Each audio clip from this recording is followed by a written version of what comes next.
In my last video, about a week and a half ago, 2 weeks ago almost, I kind of revealed that I quit my day job. And I haven't done a video since. And I think the reason why is because I'm terrified. And the main reason that I'm terrified is because I have no idea what the hell I'm doing. But let's just talk about the idea of somebody like me who's all of a sudden becoming an entrepreneur, like a creative person in this world. What's cool is that there's lots of opportunity out there. There are so many different things that I could do to be able to get an income. So for instance, like YouTube, I'm getting a little bit of money on YouTube, and I've barely tried. I haven't really put a ton of work into it. The few videos that I have put like a decent amount of work in that I've really tried on have gotten me like hundreds and hundreds of dollars, which won't pay many bills, but it's hope for the future. You know, I just sold an Etsy print today for $240, which is awesome. That was one print, and I made about $110 or $15 after all the supplies and all that stuff and shipping. But still, that's $100 extra dollars. Imagine if I multiply that. Imagine if I multiplied what I made from one random person finding my work on Etsy. If I pushed people to find my work and pay me for it, and I just got like 20 of those clients a month, 20 people who wanted to buy my work, and I was able to make, you know, $50 to $100 a piece. It starts to add up. When you take all those pieces of the pie and you put them together, it's possible. But even if it's possible, doesn't mean it's not insanely stressful. I woke up at 2:30 last night. I could barely sleep. I had to go and get on the computer, and I started thinking immediately about what I'm gonna do. I need to update my website. I need to do this, I need to do that. My to-do list becomes a mountain of chaos, honestly. And so I woke up at 2:30, and I'm now reaping the, I'm not reaping, I'm struggling with the effects of that right now at 2 o'clock in the afternoon. So what I'm doing, just as a little side note, I'm going to the botanical garden. I'm bringing my macro lens with the 1.4 teleconverter, and we're gonna go and do some macro therapy, walking around the gardens, getting some beautiful shots. And you know, let's go see what we could find.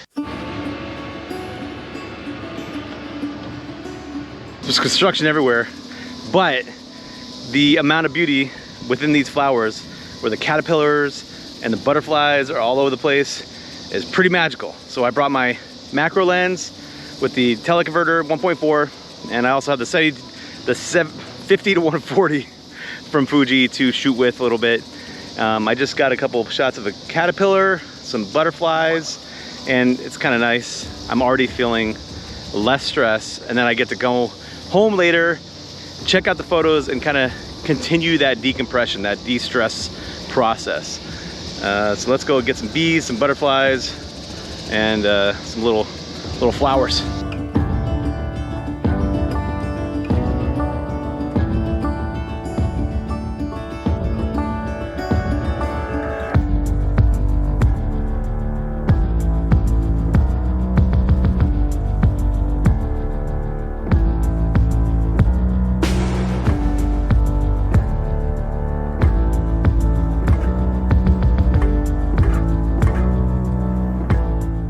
Being completely honest, I'm kind of I'm afraid of failure, but I'm afraid more than anything of like actually putting in a lot of effort and still failing. And so I saw that a lot with my students.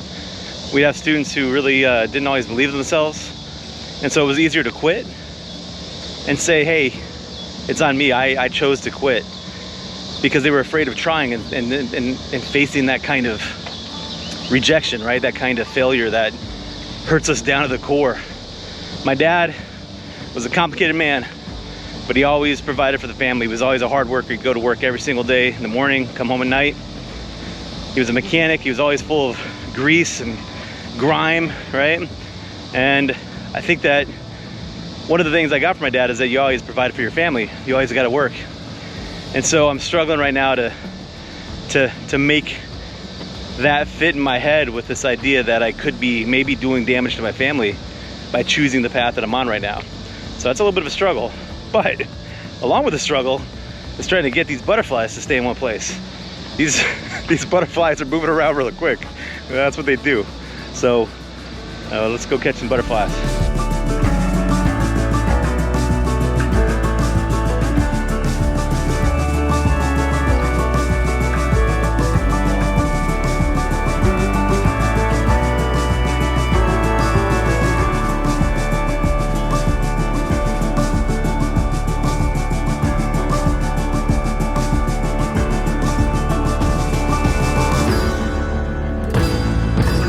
The wind is moving a little bit, so you know, you gotta raise that shutter speed.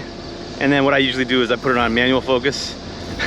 I do continuous shot, and the flowers moving and the, you know, the butterflies moving, and I'm just hoping one of the shots gets within the plane of focus. Honestly, I'm just kind of playing the odds there and hoping that something gets clear, right? But it's still one of those things. I'm not out here to get the best picture. I've got a million pictures of butterflies, most likely. Lots of pictures of flowers. I'm really seriously out here to de-stress. And even though the construction makes it not quite as fun, these little creatures all over the place, like, make it all pretty amazing and make it worthwhile.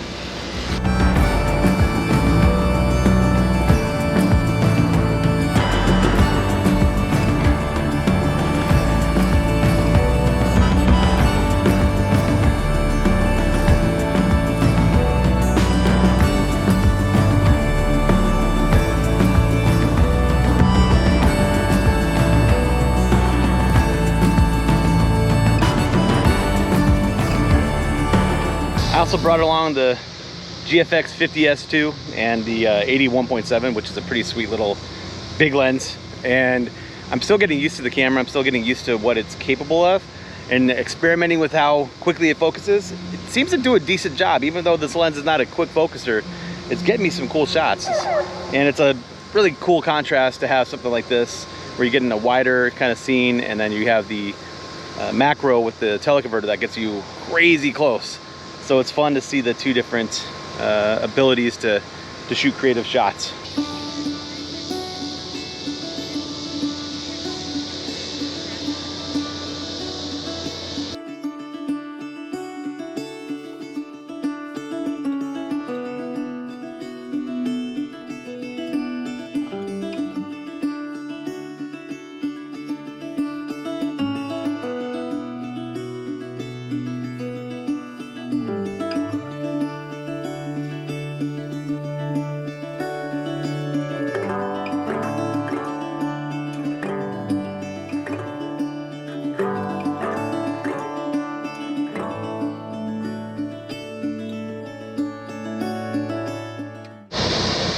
I switched out to the 50 to 140 now, so I'm gonna do some sniping, some picking out some targets. I got the 1.4 extender on there, and I really haven't shot very much with it. The first experience I had with the extenders was the 2.0, which I didn't know it just makes everything terrible. So I'm always a little afraid of the 1.4, but it seems to be doing a pretty good job so far. So I think it's okay.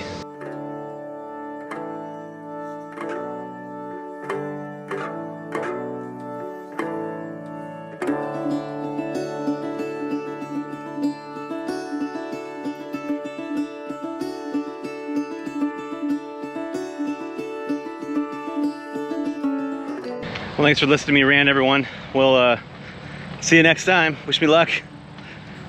Hopefully I get some sleep.